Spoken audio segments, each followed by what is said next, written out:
Computer ముందు గంటల తరబడి కూర్చోవటం దీర్ఘకాలంలో అనారోగ్యానికి కారణమవుతున్నాయనే విషయం తాజా అధ్యయనాల ద్వారా వెల్లడైంది. ముఖ్యంగా ఇది పేగు ఆరోగ్యాన్ని తీవ్రంగా దెబ్బతీస్తుందని చెబుతున్నారు వైద్య నిపుణులు.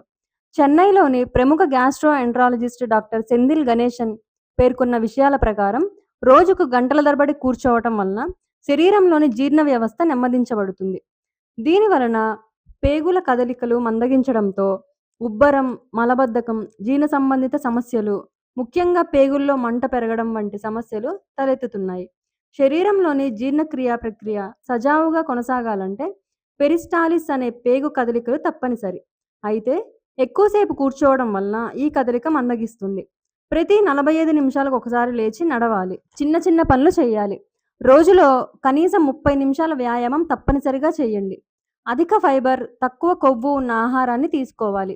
ఎక్కువ నీరు తీసుకోవాలి. ఇది పేగు కదలికలను సహకరిస్తుంది. లంచ్ తర్వాత తక్షణమే కూర్చోకుండా కొద్దిసేపు నడవటం చాలా మంచిది.